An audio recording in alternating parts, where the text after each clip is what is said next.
Hallelujah. ସମସ୍ତଙ୍କୁ good morning, ପ୍ରେଜ୍ ଦ Lord. ସମସ୍ତଙ୍କୁ ମୁଁ ଧନ୍ୟବାଦ ଜଣାଏ, ବିଶେଷ କରି ମୋ ପ୍ରଭୁଙ୍କୁ ଧନ୍ୟବାଦ ସାର୍, ପ୍ରଭୁଙ୍କୁ ଧନ୍ୟବାଦ ଜଣାଏ। ପ୍ରଭୁ ଏ ସୁନ୍ଦର ଦିନ, ଏହା ପ୍ରଭୁଙ୍କର ଦିନ ଅଟେ। ପ୍ରଭୁ ଯେ ଆମମାନଙ୍କୁ ଏ ଦିନ ଦେଇଅଛନ୍ତି ମୋ ଜୀବନରେ, ଆପଣମାନଙ୍କ ଜୀବନରେ, ଉପସ୍ଥିତ ଥିବା ସମସ୍ତଙ୍କ ଜୀବନରେ, ଏହା କେବଳ ପ୍ରଭୁଙ୍କର ଅନୁଗ୍ରହ, ତାଙ୍କ ଦୟା, କୃପା। ସେ ହିଁ ଆମମାନଙ୍କ ନିମନ୍ତେ ଏ ଦିନ ନିର୍ମାଣ କରିଅଛି। ପ୍ରଭୁଙ୍କୁ ଧନ୍ୟବାଦ ଜଣାଏ।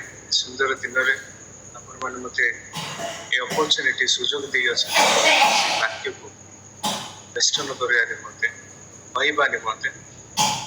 ଏହା ପ୍ରଭୁଙ୍କର ସେହି ପର୍ପୋଜ ଅଛି ଆମମାନଙ୍କ ଜୀବନ। ପ୍ରଭୁଙ୍କୁ ମୁଁ କୋଟି କୋଟି ଧନ୍ୟବାଦ ଦିଏ। ଆଉ ମୋର ମନେ ପଡୁଛି ବୀରେନ୍ଦ୍ର ସାର୍ ଯେତେବେଳେ କହୁଥିଲେ ସେଇ 16 years before, ଯେତେବେଳେ ମୋ ବାବା ମମି ବୀରେନ୍ଦ୍ର ସାର୍ ସେଇ ଛୋଟ ଗାଁରେ ମିନିଷ୍ଟ୍ରି ୱାର୍କ ସବୁ ଚାଲିଥିଲା। ସେଇ ଛୋଟ ଘରେ ଆମେ କେମିତି ମିନିଷ୍ଟ୍ରି ୱାର୍କ ଷ୍ଟାର୍ଟ କରିଥିଲୁ, ମୋ ବାବାଙ୍କର ମିନିଷ୍ଟ୍ରି ୱାର୍କ, ସବୁ କଥା ମୋତେ ମନେ ପଡେ। ଆଉ ବହୁତ ଖୁସି ଲାଗେ ଆଜି ଆମେ କୋଉଠି ଅଛୁ, ଦିସ୍ ପ୍ରେଜେଣ୍ଟ ଜେନେରେସନରେ ଆମେ କୋଉଠି ଅଛୁ, ଆମେ କେମିତି ମିନିଷ୍ଟ୍ରି ୱାର୍କ ଷ୍ଟାର୍ଟ କଲୁ। ପ୍ରଭୁଙ୍କର ଦୟା, ପ୍ରଭୁଙ୍କର ଅନୁଗ୍ରହ, ତାଙ୍କ କୃପା, ପ୍ରଭୁଙ୍କର ସେହି ମହାନ ମିରାକୁଲସ୍ ଥିଙ୍ଗସ୍ ଯାହା ପ୍ରଭୁ ଆମମାନଙ୍କ ଜୀବନରେ କରିଅଛନ୍ତି, ଯାହା ଚିନ୍ତା କଲେ ଟିକେ ଭିନ୍ନ ଲାଗେ। ଏତେ ପ୍ରଭୁ ଆମମାନଙ୍କୁ ବ୍ଲେସିଂ କରିଅଛନ୍ତି, ଏତେ ପ୍ରଭୁ ଆମମାନଙ୍କୁ ଆଶୀର୍ବାଦ କରିଅଛନ୍ତି ଆମମାନଙ୍କ ଜୀବନ। ବହୁତ ଖୁସି ଲାଗୁଛି ଆମେ ସମସ୍ତେ ତାଙ୍କ ପ୍ରେଜେନ୍ସରେ ଆମେ ଅଛୁ, ତାଙ୍କର ଉପସ୍ଥିତିରେ ଆମେ ଅଛୁ, ତାଙ୍କ ବାକ୍ୟ ଶୁଣିବା ପାଇଁ, ତାଙ୍କ ସହିତ କଥା ହେବା ପାଇଁ, ତାଙ୍କ ସହିତ ପଢିବା ପାଇଁ, ତାଙ୍କର ପ୍ରତ୍ୟେକ ବିଷୟ ଯାହା ପ୍ରଭୁ କରିଅଛନ୍ତି ପ୍ରତ୍ୟେକ ବିଷୟ ଆଲୋଚନା କରିବା ପାଇଁ ପ୍ରଭୁ ଯେ ଆମମାନଙ୍କୁ ସୁଯୋଗ ଦେଇଅଛନ୍ତି। ପ୍ରଭୁ ସତରେ ବହୁତ ମହାନ ଅଟନ୍ତି ଆମମାନଙ୍କୁ। କେତେ କୃତଜ୍ଞତା ଆମେ ପ୍ରଭୁଙ୍କୁ ଦେବା ଉଚିତ। ମୁଁ ମଧ୍ୟ ମୋ ଜୀବନରେ ଏତେ ଭୟଙ୍କର ଲାଗେ 16 years before ଯଦି ଆମେ ଚିନ୍ତା କରୁ। ପ୍ରଭୁଙ୍କର କୋଟି କୋଟି ଧନ୍ୟବାଦ ଦଉଛି। ଆଜି ମୋତେ ଏ ସୁନ୍ଦର ଦିନ ଆମମାନଙ୍କୁ ଦେଇଅଛନ୍ତି ପ୍ରଭୁଙ୍କର ବାକ୍ୟ ଶୁଣିବା ପାଇଁ ଏବଂ ତାଙ୍କ ପଥରେ ଚାଲିବା ପାଇଁ। ପ୍ରଭୁ ମହାନ ଅଟନ୍ତି। ପ୍ରିୟମାନେ, ଆଜି ବାକ୍ୟ ମଧ୍ୟରେ ଯିବା। ଆଜିର ବାକ୍ୟ ଯାହା ମୁଁ ଟପିକ ଯାହା ଚୁଜ୍ କରିଛି ତାହା ହେଉଛି grateful hearts praising God in abundance। Grateful hearts praising God in abundance, ଯାହା ହେଉଛି କୃତଜ୍ଞ ହୃଦୟରେ ପ୍ରଭୁଙ୍କର ପ୍ରଶଂସା କରିବା। ଯେତେବେଳେ ମୁଁ ବହି ପଢୁଥିଲି, ଗୋଟେ ବହି ଲେଖା ଅଛି, ଅନେକ ରିସର୍ଚ୍ଚ ହେଲା, ଅନେକ ସର୍ଭେ ହେଲା, ଏ ଯୋଉ ଜେନେରେସନରେ ଅନେକ ୟୁଥ ଲୋକମାନେ, ଅନେକ ଲୋକମାନେ ଯୋଉମାନେ ବଞ୍ଚୁଅଛନ୍ତି, ଯୋଉମାନେ ଚଳୁଅଛନ୍ତି, ଯୋଉମାନେ କାମ କରୁଅଛନ୍ତି, ଯୋଉମାନେ ଅନେକ ବିଷୟ କରୁଅଛନ୍ତି, ସମସ୍ତଙ୍କ ଜୀବନରେ ଗୋଟିଏ ବିଷୟ ଆମେ ଦେଖିପାରୁ, ଯାହା ହେଉଛି ସେଇ ପ୍ରେଜ, ପ୍ରଭୁଙ୍କୁ ସେଇ ସମ୍ପୂର୍ଣ୍ଣ ରୂପେ ଧନ୍ୟବାଦ ଦେବା। ଏବଂ ଦୁଃଖ, ଆମେ ଯେତେ ଆମ ଜୀବନରେ ଆଶୀର୍ବାଦ ପାଇଲେ ମଧ୍ୟ, ଆମ ଜୀବନରେ ଯେତେ ପ୍ରଭୁ ବ୍ଲେସିଂ କଲେ ମଧ୍ୟ, ଆମମାନଙ୍କ ଫ୍ୟାମିଲି ମଧ୍ୟରେ ହଉନା କାହିଁକି, ଆମମାନଙ୍କ ପ୍ରତ୍ୟେକ ବିଷୟରେ ହଉନା କାହିଁକି, ଯେତେ ପ୍ରଭୁ ଆମ ପିଲାମାନଙ୍କ ଜୀବନରେ ମଧ୍ୟ କଲେ ମଧ୍ୟ, ସେଇ ପ୍ରେଜ, କୃତଜ୍ଞତା ହୃଦୟ ଯାହା ହୃଦୟ ମଧ୍ୟରୁ ଆସେ, ତାହା ଦେଖା ଯାଉନି ବୋଲି ସେ ସର୍ବରେ କୁହାଯାଇଅଛି। ତ ପ୍ରିୟମାନେ, କିନ୍ତୁ ଯେତେବେଳେ ପ୍ରଭୁଙ୍କର ଅନୁଗ୍ରହ ଆମମାନଙ୍କ ଜୀବନରେ ଅଛି, ପ୍ରଭୁ ଯେତେବେଳେ ଆମମାନଙ୍କୁ ବ୍ଲେସିଂ କରନ୍ତି, ବାକ୍ୟ ମଧ୍ୟରେ ଆଜି ଆମେ ଚିନ୍ତା କରିବା, এই ବାଇବଲ ମଧ୍ୟରେ ଅନେକ କ୍ୟାରେକ୍ଟର ସବୁ ରହିଅଛି। ସେ ଲୋକମାନେ କେତେ ପ୍ରଭୁଙ୍କୁ ଧନ୍ୟବାଦ ଦେଉଅଛନ୍ତି, ତାହା ଆଜି ଆମେ ଚିନ୍ତା କରିବା। ଯେତେବେଳେ ପ୍ରଭୁ ଆମମାନଙ୍କୁ ବ୍ଲେସିଂ କରନ୍ତି, ପ୍ରିୟମାନେ, ଗୋଟିଏ ବିଷୟ ପ୍ରଭୁ ଚାହାନ୍ତି, ଆମମାନଙ୍କର କୌଣସି ବିଷୟ ବା ଅବଜେକ୍ଟିଭସ୍ ଆମେ କିଛି ପ୍ରଭୁଙ୍କୁ ଦେଇପାରିବାନି, କିନ୍ତୁ ଗୋଟିଏ ବିଷୟ ଆମେ ପ୍ରଭୁଙ୍କୁ ଦେଇପାରିବା, ତାହା ହେଉଛି କୃତଜ୍ଞତା ହୃଦୟ। ପ୍ରଭୁଙ୍କୁ ଆମେ ପ୍ରଶଂସା କରିପାରିବା, ପ୍ରଭୁଙ୍କୁ ଆମେ ପ୍ରେଜ କରିପାରିବା, ଯାହା ପ୍ରଭୁ ଆମମାନଙ୍କ ଜୀବନରେ ଦେଇଅଛନ୍ତି। ମୋ ଫ୍ୟାମିଲି ଜୀବନରେ ପ୍ରଭୁ ଯାହା ଦେଇଅଛନ୍ତି, ମୁଁ କି ରୂପେ ପ୍ରଭୁଙ୍କର ପ୍ରଶଂସା କରିବି। କିମ୍ବା ଆପଣମାନଙ୍କ ଫ୍ୟାମିଲିରେ ମଧ୍ୟ, ଯାହା ପରିବାରରେ ମଧ୍ୟ ହଉ, ଚର୍ଚ୍ଚରେ ହଉ, ଯାହା ଯୋଉ ସ୍ଥାନରେ ହଉ, ପ୍ରଭୁ କୋଉ ପ୍ରକାର ବ୍ଲେସିଂ କରିଅଛନ୍ତି, ଆମେ କି ରୂପେ ପ୍ରଭୁଙ୍କୁ ଆମେ କୃତଜ୍ଞତା। ଅବଶ୍ୟ ଖ୍ରୀଷ୍ଟିଆନ ଜୀବନରେ ସବୁଠାରୁ ବଡ଼ one of the good quality of character ହେଉଛି କୃତଜ୍ଞତା, ଗ୍ରେଟଫୁଲ। ଯେତେ ଆମେ ପ୍ରଭୁଙ୍କୁ କୃତଜ୍ଞତା ଦେବା, ଆମେ ସେତେ ଖୁସିରେ ଆମେ ଜୀବନରେ ଆମେ ବଞ୍ଚିପାରିବା। ଆମେ କୃତଜ୍ଞତା ଦେବା ଆମ ପିଲାମାନଙ୍କୁ ପ୍ରଭୁ ଆଶୀର୍ବାଦ କରୁଅଛି। ଆମେ କୃତଜ୍ଞତା ଦେଇପାରିବୁ ଆମ ଜୀବନରେ ପ୍ରଭୁ ଏ ସୁନ୍ଦର ସୁଯୋଗ ଦେଇଅଛନ୍ତି ଯାହା ମୁଁ ଆପଣମାନଙ୍କ ପାଖରେ ରହି ପ୍ରଭୁଙ୍କର ବାକ୍ୟ ମୁଁ ଆଲୋଚନା କରେ। ଆମେ ଏ ପ୍ରକାର କୃତଜ୍ଞତା ଦେଇପାରିବା ଆମମାନଙ୍କୁ ପ୍ରଭୁ ଉତ୍ତମ ଜବ୍ ଦେଇଅଛି।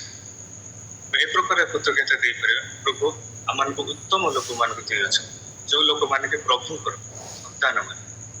ତ ପ୍ରିୟମାନେ ଆମ ଜୀବନରେ କୃତଜ୍ଞତା ଏତେ ଗୁରୁତ୍ୱପୂର୍ଣ୍ଣ ଯେ ପ୍ରଭୁଙ୍କର ସେହି ସମ୍ପର୍କକୁ ଆହୁରି ବଢ଼େଇ ଦିଏ।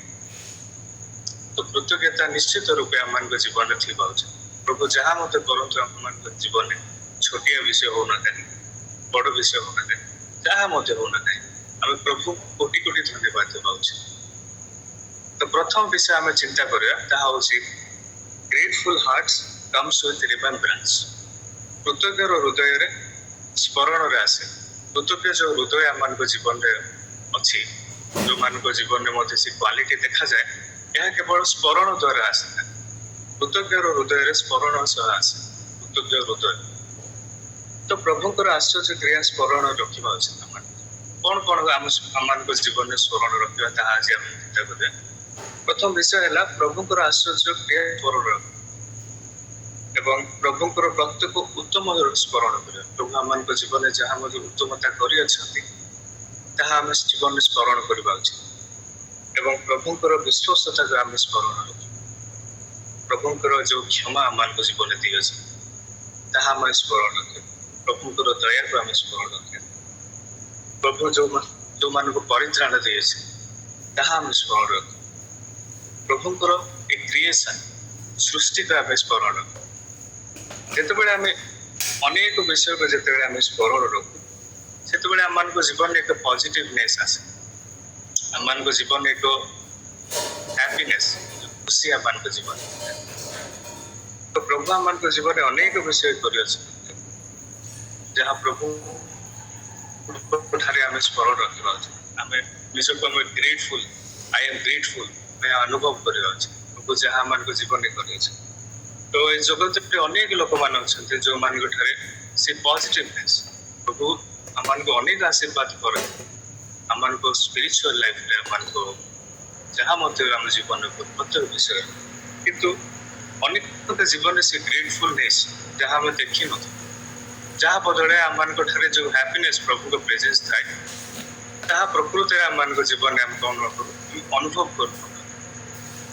ତ ପ୍ରିୟମାନେ ଗ୍ରେଟଫୁଲନେସ୍, କୃତଜ୍ଞତା ଆମମାନଙ୍କ ଜୀବନରେ ପ୍ରଭୁ ଯାହା ମଧ୍ୟ କରିଅଛନ୍ତି ତ ପ୍ରତ୍ୟେକ ବିଷୟକୁ ନେଇ ପ୍ରଭୁଙ୍କ ଠାରେ ଆସି ପ୍ରଭୁଙ୍କୁ ଆମେ ଧନ୍ୟବାଦ ଦେଲେ, ପ୍ରଭୁଙ୍କର ପ୍ରଶଂସା କଲେ ପ୍ରଭୁ ଆହୁରି ଆହୁରି ଆମମାନଙ୍କୁ କ'ଣ କରନ୍ତି, ବ୍ଲେସିଂ କରନ୍ତି।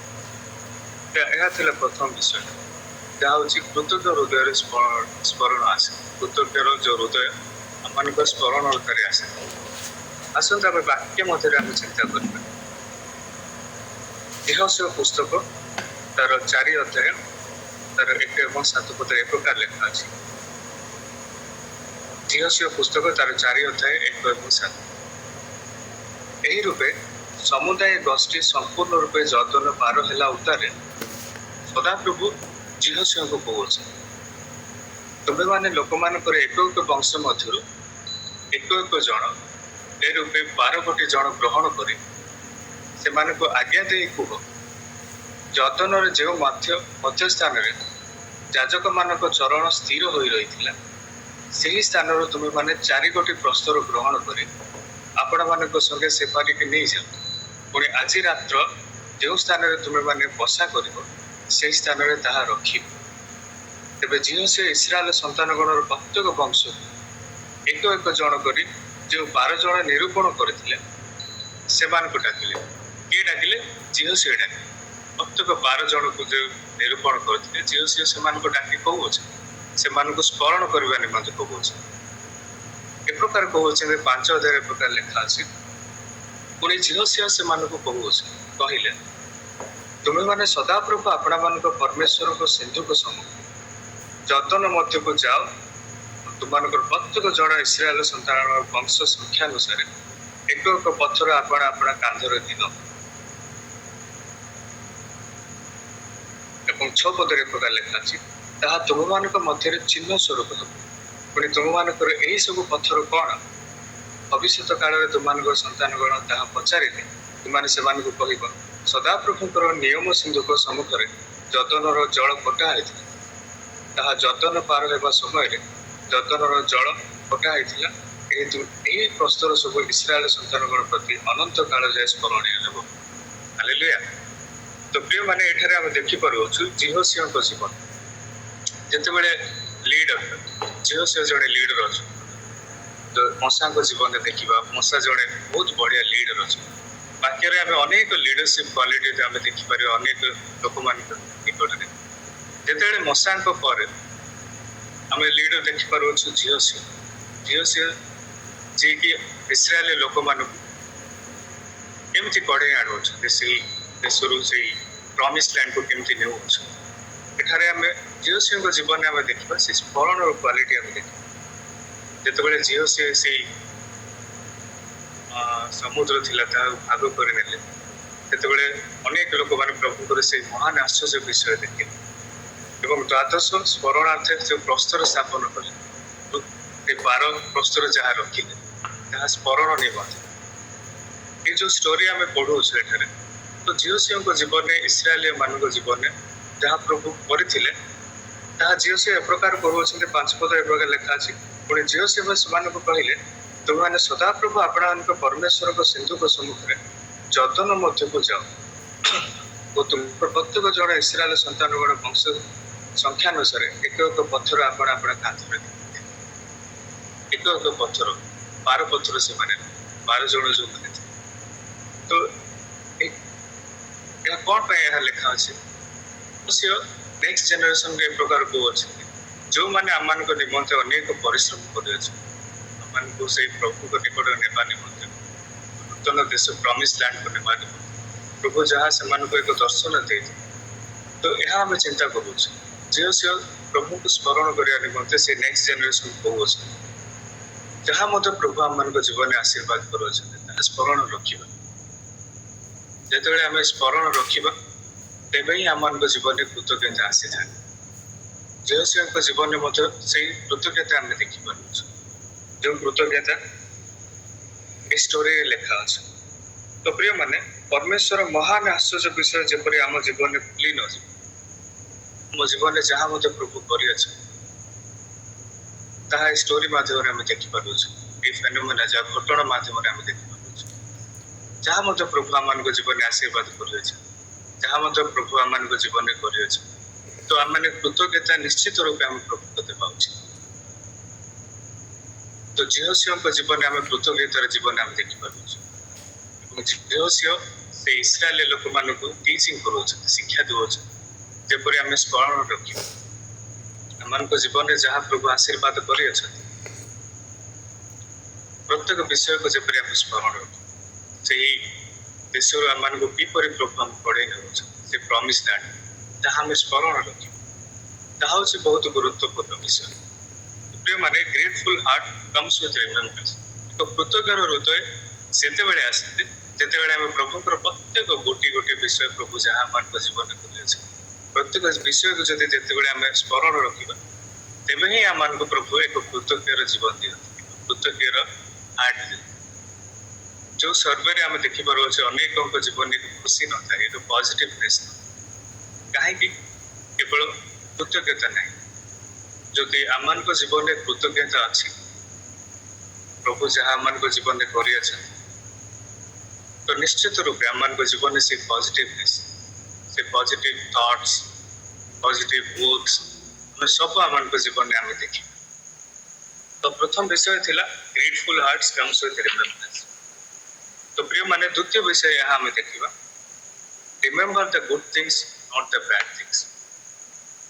ଆମେ ସବୁବେଳେ ଉତ୍ତମ ବିଷୟକୁ ମନେ ରଖିବା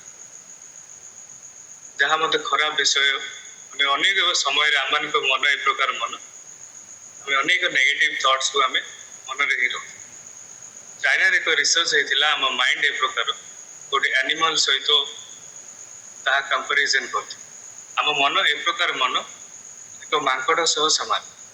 ତ ମାଙ୍କଡ ଗୋଟିଏ ଜାଗାରେ କେବେ ରହେ ନାହିଁ ସେ ଗୋଟିଏ ଜାଗାରେ ଥାଏ ଟିକେ ନିମିଷ ପରେ ଆଇ ଗୋଟେ ଜାଗାରେ ଥାଏ ଆଉ ଟିକେ ନିମିଷ ପରେ ଡେଇ ଡେଇ କୋଉ କୋଉ ଜାଗାକୁ ଯାଏ ତାକୁ ମଧ୍ୟ ଜଣାନି। କିନ୍ତୁ ଆମ ମନ ମଧ୍ୟ ସେଇ ପ୍ରକାର ଆମେ ଅନେକ ପ୍ରଭୁ ଯାହା ଆମମାନଙ୍କ ଜୀବନରେ କରିଅଛନ୍ତି ବ୍ଲେସିଂ କରିଅଛନ୍ତି ମୋ ଜୀବନରେ ଯାହା ମଧ୍ୟ କରିଅଛନ୍ତି ବେଳେବେଳେ ଆମେ ମନେ ନ ରଖିଥାଉ ତ ରିମେମ୍ବର ଦ ଗୁଡ୍ ଥିଙ୍ଗସ୍ ପ୍ରଭୁ ଆମମାନଙ୍କ ଜୀବନରେ ଯାହା କରିଅଛନ୍ତି ପ୍ରତ୍ୟେକ ବିଷୟ ଯାହା ଭଲ ବିଷୟ ଯାହା ପ୍ରଭୁ ଆମମାନଙ୍କ ଜୀବନରେ କରିଅଛନ୍ତି ତାହା ଆମେ ମନେ ରଖିବା ଉଚିତ ଯେତେବେଳେ ଆମେ ମିଶ୍ରୀୟ ଲୋକମାନଙ୍କ କଥା ଶୁଣିବା ଗଣନା ପୁସ୍ତକ ତାର 11 ଅଧ୍ୟାୟ ତାର 4 ଏବଂ 5 ପଦ ଆମେ ଦେଖିବା ମୋ ସହ ଖୋଲନ୍ତୁ ଗଣନା ପୁସ୍ତକ ତାର 11 ଅଧ୍ୟାୟ 4 ଏବଂ 5 ଏଠାରେ ପ୍ରକାର ଲେଖା ଅଛି ଏଠାରେ ସେମାନଙ୍କ ମଧ୍ୟବର୍ତ୍ତୀ ମିଶ୍ରିତ ଲୋକମାନଙ୍କର ଜନତା ଲୋଭାକ୍ରାନ୍ତ ହେବାକୁ ଲାଗିଲେ ପୁଣି ଇସ୍ରାଏଲ ସନ୍ତାନଗଣ ମଧ୍ୟ ପୁନର୍ବାର ରୋଦନ କରି କହିଲେ କିଏ ଆମମାନଙ୍କୁ ମାଂସ ଖାଇବାକୁ ଦେବ 5 ପଦ ପ୍ରକାର ଲେଖା ଅଛି ଆମ୍ଭେମାନେ ମିଶ୍ର ଦେଶରେ ବିନା ମୂଲ୍ୟରେ ଯେଉଁ ମାଛ ଖାଇଥିଲେ ତାହା ମନେ ପଡେ ସେ କାକୁଡି ସେ ଖରଭୁଜ ସେ ବରୁ ସେ ପିଆଜ ସେ ରସୁଣ ଏ ଅନେକ ବିଷୟ ସେ ମିଶ୍ର ଲୋକମାନେ କହୁଅଛନ୍ତି ଯେତେବେଳେ ଇସ୍ରାଏଲ ଲୋକମାନଙ୍କ ପ୍ରଭୁ ସେ ମିଶ୍ରରୁ କହୁଅଛନ୍ତି ଏ ପ୍ରମିସ୍ ଲ୍ୟାଣ୍ଡ ତ ଇସ୍ରାଏଲ ଲୋକମାନଙ୍କୁ ଆମେ ସେମାନଙ୍କ ଜୀବନରେ ଯଦି ଆମେ ଚିନ୍ତା କରିବା ଏ ହାର୍ଟଫୁଲ ହାର୍ଟ ତ କୃତଜ୍ଞତାର ଜୀବନ ଏହି ପଦରେ ଆମେ ଦେଖିପାରୁ ସେମାନଙ୍କ ଜୀବନରେ ପ୍ରଭୁ ଅନେକ ବ୍ଲେସିଂ କଲେ ସେମାନେ ଅନେକ କଷ୍ଟରେ ସେଇ ଦେଶ ରହୁଥିଲେ ଅନେକ ସେମାନଙ୍କ ଠାରେ ସେଇ ଫ୍ରିଡମ ଅଫ ଲିଭିଂ ନଥିଲା କିନ୍ତୁ ଏଠାରେ ପ୍ରଭୁ ଯେତେବେଳେ ସେମାନଙ୍କୁ ଏକ ସେଇ ପ୍ରମିସ୍ ଲ୍ୟାଣ୍ଡ ଯୋଉ ଲ୍ୟାଣ୍ଡ କି ଏକ ଆଶୀର୍ବାଦର ନଗର ଏ ପ୍ରକାର ଲ୍ୟାଣ୍ଡକୁ ପ୍ରଭୁ ନେଉଛନ୍ତି ଏବଂ ସେମାନଙ୍କୁ ଏ ପ୍ରକାର ଖାଦ୍ୟ ଦେଉଛନ୍ତି ଯାହା ହଉଛି ମାନା ହଉଛି ସବୁଠାରୁ ଭାଇଟାମିନ୍ ଆଉ ହେଲ୍ଦି ଫୁଡ ଯାହା ପ୍ରଭୁ ତାହା ଦେଉଛନ୍ତି ଯାହା ସୂଚି ଖାଦ୍ୟ ଯାହା ପ୍ରଭୁଙ୍କ ଠାରୁ ପ୍ରାପ୍ତ ହଉଛି କିନ୍ତୁ ଏଠାରେ ଆମେ ଦେଖିପାରୁଛୁ ସେମାନଙ୍କ ଜୀବନରେ କୃତଜ୍ଞତାର ଉଦୟ ଦେଖାଯାଉ ସେମାନେ ସେ ନେଗେଟିଭ ଥଟ୍ସ ନେଗେଟିଭ ଚିନ୍ତା ଅନେକ ରିମେମ୍ବରାନ୍ସ ସେମାନଙ୍କର କୃତଜ୍ଞତା ସେ ମନେ ରଖିବାଟା ପଜିଟିଭ ଆମେ ଦେଖିପାରୁ ମାନେ ଯାହା ମଧ୍ୟ ଅତୀତରେ ଥିଲା ଯାହା ମଧ୍ୟ ଅତୀତରେ ସେମାନେ ଖାଉଥିଲେ ଯୋଉ ଖାଦ୍ୟ ସବୁ ଏଠାରେ ଲେଖା ଅଛି ଅନେକ ବିଷୟ ଲେଖା ଅଛି ଯୋଉ କଷ୍ଟରେ ରହୁଥିଲେ ସେମାନେ ଏସବୁ ବିଷୟ ସେମାନେ ରିମେମ୍ବର କରୁଅଛନ୍ତି ରିମାଇଣ୍ଡ କରୁଅଛନ୍ତି କିନ୍ତୁ ପ୍ରଭୁ ଯେ ପ୍ରକାର ସେମାନଙ୍କୁ ଆଶୀର୍ବାଦ କରୁଅଛନ୍ତି ଏକ ଦେଶକୁ ନେଉଅଛନ୍ତି ଯୋଉ ଦେଶରେ ଅନେକ ଦୁଗ୍ଧମୟୀ ପ୍ରବାହୀ ଦେଶ ଯୋଉ ଦେଶରେ ଆଶୀର୍ବାଦ ଅଛି ଯୋଉ ଦେଶରେ ପ୍ରଭୁଙ୍କର ପ୍ରେଜେନ୍ସ ଅଛି ଯେଉଁ ଦେଶରେ ପ୍ରଭୁଙ୍କର ସେଇ ପର୍ପୋଜ ଅଛି ସେମାନଙ୍କ ଲାଇଫ ନିମନ୍ତେ ଯେଉଁ ଦେଶରେ ପ୍ରଭୁ ଅନେକ ଆଶୀର୍ବାଦ କରିବାକୁ ଯାଉଅଛନ୍ତି ସେମାନଙ୍କ ଜୀବନ ଯୋଉ ଦେଶରେ ପ୍ରଭୁ ଅନେକ ବିଷୟ ଉତ୍ତମ ବିଷୟରେ ସେମାନଙ୍କୁ ପରିତୃପ୍ତ କରିବାକୁ ଯାଉଅଛନ୍ତି କିନ୍ତୁ ଏଠାରେ ଆମେ ଦେଖିପାରୁଛେ ସେମାନଙ୍କ କ୍ୟାରେକ୍ଟରରେ ପ୍ରଭୁଙ୍କୁ କୃତଜ୍ଞତା ଦେଉନାହାନ୍ତି କିନ୍ତୁ ମର୍ମାରିଂ ଯାହା ପ୍ରଭୁଙ୍କୁ ଆଉ କହୁଅଛନ୍ତି ପ୍ରଭୁ ସେମାନଙ୍କୁ କହୁଅଛନ୍ତି ଆମେ ଯୋଉ ଦେଶରେ ଥିଲୁ ସେଇଠି ଆମେ ଭଲ ଥିଲୁ ଯାହା ଆମେ ଖାଉଥିଲୁ ସେମାନେ ରିମେମ୍ବର କରୁଛୁ ତ ପ୍ରିୟ ମାନେ ଆମମାନଙ୍କ ଜୀବନରେ ମଧ୍ୟ ପ୍ରଭୁ ଯାହା ମଧ୍ୟ ଆଶୀର୍ବାଦ କିନ୍ତୁ ପ୍ରେଜେଣ୍ଟଲି ଆମ ପ୍ରଭୁ ଆମମାନଙ୍କ ଜୀବନରେ ଯାହା ମଧ୍ୟ ଆଶୀର୍ବାଦ କରିଅଛନ୍ତି ମୋ ଜୀବନରେ ଫ୍ୟାମିଲି ଜୀବନରେ ଆମମାନଙ୍କ ଚର୍ଚ୍ଚରେ ଆମମାନଙ୍କ ପ୍ରତ୍ୟେକ ବିଷୟରେ ପ୍ରଭୁ ଯାହା ମଧ୍ୟ ଆଶୀର୍ବାଦ କରିଅଛନ୍ତି ତାହା ଆମେ ରିମେମ୍ବର କରିବା ଆମେ ରିମାଇଣ୍ଡ କରିବା ଆମ ଜୀବନରେ ଆମେ ଯେତେବେଳେ ରିମାଇଣ୍ଡ କରିବା ତ ପ୍ରଭୁ ଆମମାନଙ୍କୁ ଆଶୀର୍ବାଦ କିନ୍ତୁ ଏଠାରେ ଆମେ ଦେଖିପାରୁଅଛୁ ସେଇ ଗୁଡ୍ ଥିଙ୍ଗସ୍ ଯାହା ଉତ୍ତମ ବିଷୟ ସେମାନେ ରିମାଇଣ୍ଡ କରୁନାହାନ୍ତି କିନ୍ତୁ ଅତୀତରେ ଯାହା ଥିଲା ତାହାକୁ ନେଇ ସେମାନେ ଚିନ୍ତା କରୁଅଛନ୍ତି ତ ପ୍ରିୟମାନେ ଆମମାନଙ୍କ ଜୀବନରେ ଯାହା ମଧ୍ୟ ପ୍ରଭୁ ଆଶୀର୍ବାଦ ମୋ ଜୀବନରେ ଆଜି ପ୍ରେଜେଣ୍ଟଲି ଆଜି ତ ଆମେ ପ୍ରଭୁଙ୍କୁ ଧନ୍ୟବାଦ ଯେତେ ଆମେ ପ୍ରଭୁଙ୍କୁ ଆମେ ଧନ୍ୟବାଦ ସେତେ ପ୍ରଭୁ ଆମମାନଙ୍କୁ ବ୍ଲେସିଂ କରୁ ସେତେ ଆମେ ନ୍ୟୁ ପସିବିଲିଟିଜ ଅଫ ଲିଭିଂ ଆମେ ନୂତନ ବିଷୟ ଆମେ ଯାହା ଆମେ ବଞ୍ଚିବାରେ ଆମେ ଦେଖିପାରୁ ପ୍ରତ୍ୟେକ ଦିନ ଆମମାନଙ୍କ ନିମନ୍ତେ ଏକ ନୂତନ ଦିନ ବ୍ଲେସିଂ ଦିନ ଏକ ଆଶୀର୍ବାଦ ଦିନ ଆଜି ମଧ୍ୟ ଆମମାନଙ୍କ ଜୀବନରେ ଏକ ଉତ୍ତମ ଦିନ ଆମମାନଙ୍କ ଜୀବନରେ ହୋଇପାରେ ଯେତେବେଳେ ଆମେ ପ୍ରଭୁଙ୍କୁ କୃତଜ୍ଞତା ଦେବ ଯେତେବେଳେ ଆମେ ପ୍ରଭୁଙ୍କୁ ଧନ୍ୟବାଦ ଯେତେବେଳେ ଆମେ ପ୍ରଭୁଙ୍କର ପ୍ରଶଂସା କରିବୁ ତେଣୁ ଯେତେ ଆମେ ପ୍ରଭୁଙ୍କୁ ରିମାଇଣ୍ଡ କରିବା ଯେତେ ନ୍ୟୁ ଥିଙ୍ଗସ୍ ପ୍ରଭୁ ଆମମାନଙ୍କ ନିମନ୍ତେ କରିଅଛନ୍ତି ନିଶ୍ଚିତ ରୂପେ ପ୍ରଭୁ ଆମେ ପ୍ରଭୁଙ୍କର ସେଇ ବ୍ଲେସିଂ ଆମେ ଜାଣିପାରିବା ତୃତୀୟ ବିଷୟ ହେଲା ଓଭରଫ୍ଲୋଇଂ ଥ୍ୟାଙ୍କଫୁଲନେସ୍ ପରମେଶ୍ୱରଙ୍କୁ ଅତ୍ୟଧିକ ଧନ୍ୟବାଦ କଲୋସ୍ୟ ପୁସ୍ତକ ତାର 3 ଅଧ୍ୟାୟ 15, 16, 17 ଆମେ ପଢିବା। ଏଠାରେ ଏ ପ୍ରକାର ଲେଖା ଅଛି, ପୁଣି ଖ୍ରୀଷ୍ଟଦତ୍ତ ଯେଉଁ ଶାନ୍ତି ଭୋଗ କରିବା ନିମନ୍ତେ ତୁମେମାନେ ଏକ ଶରୀର ସ୍ୱରୂପେ ଆହୁତ ହୋଇଅଛ, ତାହା ତୁମମାନଙ୍କ ହୃଦୟରେ ରାଜତ୍ୱ କରୁ। ପୁଣି ତୁମେମାନେ ଧନ୍ୟବାଦ ଦିଅ। ଏଠାରେ ଲେଖା ଅଛି, ତୁମେମାନେ ଧନ୍ୟବାଦ ଦିଅ। ଖ୍ରୀଷ୍ଟଙ୍କ ବାକ୍ୟ ପ୍ରଚୁର ଭାବେ ତୁମମାନଙ୍କ ଠାରେ ବାସ କରୁ। ପ୍ରଭୁଙ୍କର ଯୋଉ ୱାର୍ଡ ଅଫ ଗଡ୍ ଆମମାନଙ୍କ ହୃଦୟରେ ପ୍ରଚୁର ଭାବରେ ବାସ କରୁ। ତୁମମାନେ ପରସ୍ପରକୁ ସମ୍ପୂର୍ଣ୍ଣ ଜ୍ଞାନ ସହ ଶିକ୍ଷା ଓ ଚେତନା ଦିଅ। ଯେତେବେଳେ ଆମେ ଶିକ୍ଷା ଚେତନା ମାନେ ଦଉ ସମ୍ପୂର୍ଣ୍ଣ ସହ ପରସ୍ପର ଯାହା ମ୍ୟାଚୁଅରଲି ଯାହା ପ୍ରଭୁ ଆମମାନଙ୍କୁ ଦେଇଅଛି ତାହା କରୁ। ପୁଣି ଈଶ୍ୱରଙ୍କ ଉଦ୍ଦେଶ୍ୟରେ ଗୀତ, ସାମ୍, ସ୍ରୋତ ଓ ଆଧ୍ୟାତ୍ମିକ ସଂକୀର୍ତ୍ତନ ଦ୍ୱାରା କୃତଜ୍ଞ ହୃଦୟରେ ଗାନ। ଆଉ ବାକ୍ୟ କି କର୍ମରେ ତୁମମାନେ ଯାହା କିଛି କର, ସେ ସମସ୍ତ ପ୍ରଭୁ ଯୀଶୁଙ୍କ ନାମରେ କରି ତାହାଙ୍କ ଦ୍ୱାରା ପିତା ଈଶ୍ୱରଙ୍କୁ ଧନ୍ୟବାଦ। ଏଠାରେ ଉତ୍ତମ ବିଷୟ ଲେଖା ଅଛି, ଆମେ କିପରି ପ୍ରଭୁଙ୍କୁ ଧନ୍ୟବାଦ। ଓଭରଫ୍ଲୋଇଂ ଥ୍ୟାଙ୍କଫୁଲନେସ୍। ଯେତେବେଳେ ପ୍ରଭୁ ଆମମାନଙ୍କୁ ବ୍ଲେସିଂ କରିଅଛନ୍ତି, ଯେତେବେଳେ ଆମେ ରିମାଇଣ୍ଡ କରିବା, ବେଳେବେଳେ ଆମେ ଓଭରଫ୍ଲୋ ହେଇଯାଇଥାଉ। ଆମେ ପ୍ରଭୁଙ୍କର ଗୀତ ଆମମାନଙ୍କ ପାଟିରେ ଆପେ ଆପେ ପଳା ଆସେ। ପ୍ରଭୁଙ୍କର ଯୋଉ ଚିନ୍ତା, ପ୍ରଭୁଙ୍କର ବାକ୍ୟ ଆମମାନଙ୍କ ମନରେ ଅଟୋମେଟିକାଲି ତାହା ପଳାଇ ଆସେ। ଯେତେବେଳେ ଆମେ ଥ୍ୟାଙ୍କଫୁଲନେସ୍, ପ୍ରଭୁଙ୍କୁ ଆମେ ଧନ୍ୟବାଦ କରୁ, ପ୍ରଭୁ ଯାହା ଆମମାନଙ୍କ ଜୀବନରେ କରିଅଛନ୍ତି। ବେଳେବେଳେ ମୋ ଡାଡିଙ୍କୁ ଦେଖେ, ଯେତେବେଳେ ଓଭରଫ୍ଲୋ ହୁଅନ୍ତି ମୋ ଘରେ ସେ ଡାନ୍ସ ବି କରନ୍ତି, ଗୀତ ବି ଗାଆନ୍ତି, ସେ ମମିଙ୍କ ସାମ୍ନାରେ ମୋ ସାମ୍ନାରେ ଡ୍ୟାନ୍ସ ବି କରନ୍ତି। ତାହା ହଉଛି ରିମେମ୍ବ୍ରାନ୍ସ। ଯେତେବେଳେ ପ୍ରଭୁ ଆମେ ଯାହା ଭାବି ନଥାଉ, ଯାହା ଚିନ୍ତା କରୁନଥାଉ, ଆମମାନଙ୍କ ଜୀବନରେ ପ୍ରଭୁ ଏତେ ଉତ୍ତମ ଉତ୍ତମ ବିଷୟ କରିଅଛି, ଯେତେବେଳେ ଆମେ ରିମେମ୍ବ୍ରାନ୍ସ, ଯେତେବେଳେ ଆମେ ମନରେ ଆଣୁ, ଆମେ ଗୋଟିଏ ଜାଗା ନଥାଉ, ଆମମାନଙ୍କୁ ନାଚିବା ପାଇଁ ଇଚ୍ଛା ହୁଏ। ଆମମାନଙ୍କୁ ପ୍ରଭୁଙ୍କର ବାକ୍ୟ ଆଶୀର୍ବାଦ ଯେତେବେଳେ ଥାଏ ଆମମାନଙ୍କ ଜୀବନରେ, ଆମେ ଉଛୁଳି ପଡିଥାଉ। ତ ପ୍ରିୟମାନେ, ଓଭରଫ୍ଲୋଇଂ ଥ୍ୟାଙ୍କଫୁଲନେସ୍।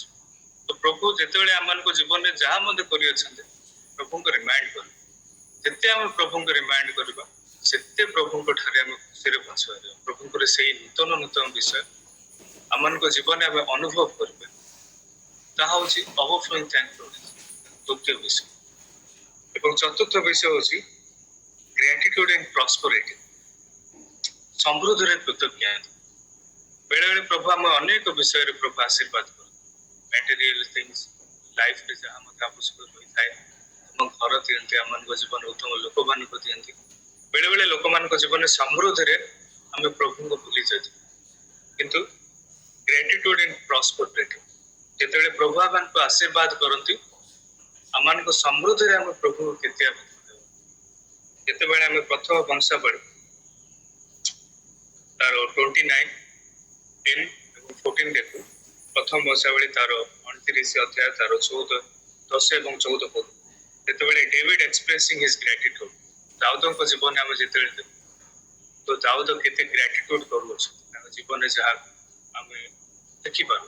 ଯେତେବେଳେ ଆମେ ସାମ୍ ଗୀତ ସହିତ ଆମେ ପଢୁ, ତାର ପ୍ରଥମ ଅଧ୍ୟାୟରୁ 150, ତ ଦାଉଦଙ୍କ ଜୀବନରେ ଗ୍ରାଟିଟ୍ୟୁଡ, ସେ ଚରଉଥିଲେ, ବେଶ ଚରଉଥିଲେ, କିନ୍ତୁ ଏ ପ୍ରକାର ଭାବେ ତାଙ୍କ ଜର୍ଣ୍ଣି ଷ୍ଟାର୍ଟ ହେଲା, ଯାହା ଅନୁଭବ କଲେ ତାହା ଚିନ୍ତାର ବାହାରେ ଦାଉଦଙ୍କ ଜୀବନ। ତ ଦାଉଦ ଏଠାରେ କହୁଅଛନ୍ତି, ପ୍ରଥମ ବଂଶାବଳୀ ତାର 29, 10 ଏବଂ 14 ପଦ, ଯେହେତୁ ଦାଉଦ ସମଗ୍ର ସମାଜ ସାକ୍ଷାତରେ ସଦାପ୍ରଭୁଙ୍କର ଧନ୍ୟବାଦ କଲେ। ଏଠାରେ ଲେଖା ଅଛି, ସମସ୍ତ ସମଗ୍ର ସାକ୍ଷାତ ଦାଉଦ କହିଲେ, ହେ ସଦାପ୍ରଭୁ, ଆମମାନଙ୍କ ପିତା ଇସ୍ରାଏଲ ପରମେଶ୍ୱର, ତୁମେ ସଦାକାଳ ଧନ୍ୟ ଅଟ। ହେ ସଦାପ୍ରଭୁ, ମହତ୍ଵ, ପରାକ୍ରମ, ଶୋଭା, ଜୟ, ପ୍ରତାପ ତୁମର, କାରଣ ସ୍ୱର୍ଗ ଓ ପୃଥିବୀରେ ଥିବା ସମସ୍ତ ବିଷୟ ତୁମର। ହେ ସଦାପ୍ରଭୁ, ରାଜ୍ୟ ତୁମର, ଆଉ ତୁମେ ସକଳ ଉପରେ ମସ୍ତକ ରୂପେ ଉନ୍ନତ। ତୁମଠାରୁ ଧନ ଓ ସମ୍ଭ୍ରମ ଆସେ, ଆଉ ତୁମେ ସମସ୍ତଙ୍କ ଉପରେ କର୍ତ୍ତୃତ୍ୱ କରୁଅଛ। ବଳ ଓ ପରାକ୍ରମ ତୁମ ହସ୍ତରେ ଅଛି। ପୁଣି ମହାନ କରିବାର ଓ ସମସ୍ତଙ୍କୁ ବଳ ଦେବାର ତୁମର ହସ୍ତାଧୀନ। 13 ପଦ ପ୍ରକାର ଲେଖା ଅଛି, ଏଇତୁ ହେ ଆମମାନଙ୍କ ପରମେଶ୍ୱର, ଆମେ ତୁମର ଧନ୍ୟବାଦ କରୁଅଛୁ ଓ ତୁମ ଗୌରବାନ୍ୱିତ ନାମରେ ପ୍ରଶଂସା କରୁଅଛୁ। ଏତେ ପ୍ରଶଂସା କରି ଦାଉଦ ପ୍ରଭୁଙ୍କର ଗୁଣାନୁବାଦ କରୁଅଛି, ଗ୍ରାଟିଟ୍ୟୁଡ କରୁଅଛି। ଏବଂ ସବୁଠାରୁ ବଡ ବିଷୟ ହେଲା 14 ପଦ। 14 ପ୍ରକାର ଏ ପ୍ରକାର ଲେଖା ଅଛି, ମାତ୍ର ମୁଁ କିଏ? ଦାଉଦ କହୁଅଛନ୍ତି, ହୁ am I Lord? ଓ ମୋର ଲୋକମାନେ କିଏ ଯେ ଯୋଉମାନେ ମୋ ସହ ଅଛନ୍ତି ସେମାନେ କିଏ ଯେ ଆମେ ଏପରି ସ୍ୱେଚ୍ଛାପୂର୍ବକ ଏ ପ୍ରକାର ଦାନ ତୁମମାନଙ୍କୁ ସମର୍ଥନ କରୁ ସମର୍ଥ ହେବ କାରଣ ସମଗ୍ର ବିଷୟ ତୁମଠାରୁ ଆସେ। ଏଭ୍ରି କାଇଣ୍ଡ ଅଫ ଥିଙ୍ଗସ୍ ଯାହା ମାନଙ୍କ ଜୀବନରେ ଆସେ ଦାଉଦ କହୁଛନ୍ତି ସମଗ୍ର ବିଷୟ ପ୍ରଭୁଙ୍କ ଠାରୁ ଆସେ ଓ ତୁମ ନିଜ ପଦାର୍ଥରୁ ଆମେ ତୁମକୁ ଦେଇଅଛୁ। ଯାହା ମଧ୍ୟ ଆମ ପ୍ରଭୁଙ୍କୁ ଦେଉଛୁ ତାହା ସମଗ୍ର ବିଷୟ ତାହା ପ୍ରଭୁଙ୍କ ଠାରୁ ଆସେ।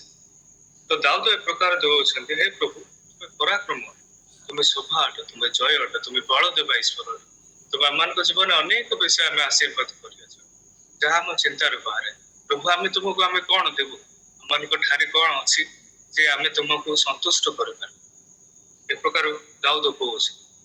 ତ ପ୍ରିୟମାନେ, ଗ୍ରାଟିଟ୍ୟୁଡ ଇନ୍ ପ୍ରସ୍ପରିଟି ଦାଉଦଙ୍କ ଜୀବନରେ ଯେତେବେଳେ ଆମେ ଦେଖୁଅଛୁ ସେ ଗ୍ରାଟିଟ୍ୟୁଡ, ସେଇ ପ୍ରଶଂସା, ସେଇ ଧନ୍ୟବାଦ, ସେଇ ପ୍ରଭୁଙ୍କୁ ଯୋଉ ଗୁଣାନୁବାଦ କରୁଅଛନ୍ତି ଦାଉଦ, ତାଙ୍କର ଗୀତ ସବୁରେ ଆମେ ପଢିଲେ କେତେ ଆମକୁ ଆରାମ ଲାଗେ। ତ ଦାଉଦଙ୍କ ଜୀବନ ପ୍ରଭୁ ଅନେକ ଆଶୀର୍ବାଦ କରିଅଛନ୍ତି। ଯୋଉ ଗ୍ରାଟିଟ୍ୟୁଡ ଇନ୍ ପ୍ରସ୍ପରିଟି ସମୃଦ୍ଧିରେ ଦାଉଦ ସଦା ପ୍ରଭୁଙ୍କୁ ଧନ୍ୟବାଦ ଦେଉଅଛି। ଆମମାନଙ୍କ ଜୀବନରେ ମଧ୍ୟ ପ୍ରଭୁ ଅନେକ ସମୃଦ୍ଧି କରିଅଛନ୍ତି। ପ୍ରଭୁଙ୍କୁ ଜାଣିବା ହିଁ ସବୁଠାରୁ ବଡ ସମୃଦ୍ଧି ଅଟେ। ପ୍ରଭୁଙ୍କର ସେଇ ପାଦ ତଳେ ବସିବା। କିନ୍ତୁ ଆମମାନଙ୍କ ଜୀବନରେ ପ୍ରଭୁ ଅନେକ ବିଷୟ କରିଅଛନ୍ତି, ଆମମାନଙ୍କ ଜୀବନରେ ଅନେକ ଆଶୀର୍ବାଦ କରିଅଛନ୍ତି। ତ ଆମମାନଙ୍କ ଜୀବନରେ ଆମେ ଚିନ୍ତା କରିବା କଣ ମୋ ଜୀବନରେ ସେ ଗ୍ରାଟିଟ୍ୟୁଡ, ସେଇ ପ୍ରସ୍ପରିଟି ଲାଇଫ ଅଛି। ନିହାତି ଦାଉଦଙ୍କ ଜୀବନରେ ଆମେ ଗୋଟେ ବିଷୟ ମୁଁ ଶିଖିପାରିବି, ଆପଣମାନେ ଶିଖିପାରିବେ ଯେ ସମୃଦ୍ଧିରେ, ପ୍ରସ୍ପରିଟିରେ ଆମେ ଯେପରି ପ୍ରଭୁଙ୍କର ପ୍ରଶଂସା, ଆମେ ଯେତେ ପ୍ରଭୁଙ୍କର ପ୍ରଶଂସା କରିବା ସେତେ ଉତ୍ତମ ରୂପେ ଆମେ ପ୍ରଭୁଙ୍କୁ ଜାଣିପାରିବା ପ୍ରଭୁ ଆମକୁ କେତେ ବ୍ଲେସିଂ କରିଅଛନ୍ତି। ଏହା ଥିଲା ଚତୁର୍ଥ। ତ ପଞ୍ଚମ ବିଷୟ ହେଲା ରିମେମ୍ବର ଦ ଗ୍ରେଟ୍ ସାକ୍ରିଫାଇସ୍। ସବୁଠାରୁ ବଡ ବିଷୟ ହେଲା ସାକ୍ରିଫାଇସ୍। ପ୍ରଭୁ ଆମମାନଙ୍କ ନିମନ୍ତେ ଯୋଉ ଜୀବନ ଦେଇଅଛନ୍ତି, ପ୍ରଭୁ ଆମମାନଙ୍କୁ ସମୃଦ୍ଧି କରିଅଛନ୍ତି, ପ୍ରଭୁ ଏଇ ଜଗତକୁ ଆମମାନଙ୍କୁ ଦେଇଅଛନ୍ତି, ଆମମାନଙ୍କ ଜୀବନରେ ଅନେକ ବିଷୟକୁ ଆଶୀର୍ବାଦ କରିଅଛନ୍ତି। କିନ୍ତୁ ପଞ୍ଚମ ବିଷୟରେ ଆମେ ଦେଖିପାରୁଛେ ରିମେମ୍ବର ଦ ଗ୍ରେଟ୍ ସାକ୍ରିଫାଇସ୍। ପ୍ରଭୁ ଆମମାନଙ୍କୁ ଯୋଉ ସାକ୍ରିଫାଇସ୍ ତାଙ୍କ ଜୀବନକୁ ଦେଇଅଛନ୍ତି, ତାହାଠାରୁ ବଡ ବିଷୟ ଆମେ ବାଇବଲରେ ଆମେ କିଛି ଆମେ ଦେଖିପାରିବୁ। ସବୁଠାରୁ ବଡ ବିଷୟ ହେଲା ପ୍ରଭୁଙ୍କର ଯୋଉ ସାକ୍ରିଫାଇସ୍ ମୋ ଜୀବନ ନିମନ୍ତେ, ଯୋଉ ପ୍ରଭୁ ସେଇ ଯୋଉ ବ୍ଲଡ ହିଜ୍ ଫ୍ଲେଶ୍, ଯୋଉ କଷ୍ଟ ପ୍ରଭୁ ଆମମାନଙ୍କ ଜୀବନରେ ସହି ଅଛନ୍ତି, ତାହା ହଉଛି ସବୁଠାରୁ ବଡ ସାକ୍ରିଫାଇସ୍ ଯାହା ଆମେ ଏଇ ପଞ୍ଚମ ପଏଣ୍ଟରେ ଦେଖିପାରୁଛୁ। ତ ପ୍ରିୟମାନେ, ପ୍ରଥମ କରନ୍ଥୀୟ ତାର 11 ଅଧ୍ୟାୟ ତାର 23 ଏବଂ 26 ପଦରେ ଆମେ ଦେଖିପାରୁଛୁ। ଏଠାରେ ଏ ପ୍ରକାର ଲେଖା ଅଛି, ପ୍ରଥମ କରନ୍ଥୀୟ 11 ଏବଂ 23ରୁ 26। ଏଠାରେ ଲେଖା ଅଛି, କାରଣ ମୁଁ ପ୍ରଭୁଙ୍କ ଠାରୁ ପ୍ରାପ୍ତ ଯେଉଁ ଶିକ୍ଷା ତୁମମାନଙ୍କୁ ପ୍ରଦାନ କରୁଅଛି ତାହା ଏହି, ଶତ୍ରୁ ହସ୍ତରେ ସମର୍ପିତ ହେବା ରାତ୍ରିରେ ପ୍ରଭୁ ଯୀଶୁ ରୋଟି ଘେନି ଧନ୍ୟବାଦ ଦେଇ ତାହା ଭାଙ୍ଗି କହିଲେ, ଏହା ତୁମମାନଙ୍କ ନିମନ୍ତେ ମୋର ଶରୀର, ମୋତେ ସ୍ମରଣ କରିବା ନିମନ୍ତେ ଏହା କର। ଏଠାରେ ଲେଖା ଅଛି ତ ରିମେମ୍ବର, ସ୍ମରଣ କରିବା ନିମନ୍ତେ ଏହା କର। ପ୍ରଭୁ ସେମାନେ କହୁଛେ ରିମେମ୍ବର ଦ ଥିଙ୍ଗସ୍ ଯାହା ମୁଁ କରିଅଛି। ଏବଂ 25 ପଦରେ ଏ ପ୍ରକାର ଲେଖା ଅଛି, ସେପରି ଭଜନ ଉତ୍ତାରେ ସେ ପାନପାତ୍ର ମଧ୍ୟ ଘେନି କହିଲେ, ଏହି ପାନପାତ୍ର ମୋର ରକ୍ତରେ ସ୍ଥାପିତ ନୂତନ ନିୟମ, ମାନେ ଯେତେ ଥର ଏଥିରୁ ପାନ କର ସେତେ ଥର ତୁମେ ସ୍ମରଣ କରିବା ନିମନ୍ତେ ଏହା କର। ଏଗେନ୍ ପ୍ରଭୁ କହୁଛନ୍ତି ଏହା ସ୍ମରଣ କରିବା ନିମନ୍ତେ ତୁମେ ଏହା କର। କାରଣ ଯେତେ ଥର ତୁମେ ଏହି ରୁଟି ଭୋଜନ କର ଓ ଏହି ପାନପାତ୍ରରୁ ପାନ କର, ସେତେ ଥର ତୁମେ ମାନେ ପ୍ରଭୁଙ୍କର ଆଗମନ ପର୍ଯ୍ୟନ୍ତ ତାହାଙ୍କ ମୃତ୍ୟୁ ପ୍ରଚାର କରୁଛ। ହାଲେଲୁୟା। ତ ପ୍ରଭୁ ଏଠାରେ କହୁଛନ୍ତି ସ୍ମରଣ କର, ମୁଁ ଯାହା ତୁମମାନଙ୍କ ନିମନ୍ତେ କରିଅଛି, ମୋ ନିମନ୍ତେ ପ୍ରଭୁ ଯାହା କରିଅଛି, ରିମାଇଣ୍ଡ ଇଟ୍, ସ୍ମରଣ କର। ଯୋଉ ଫ୍ଲେଶ୍, ଯୋଉ ବ୍ଲଡ ଆମମାନଙ୍କୁ ପ୍ରଭୁ ଦେଇଅଛନ୍ତି, ରକ୍ତ ମାଂସ ପ୍ରଭୁ ଆମମାନଙ୍କୁ ଦେଇଅଛନ୍ତି, ସ୍ମରଣ କରିବ।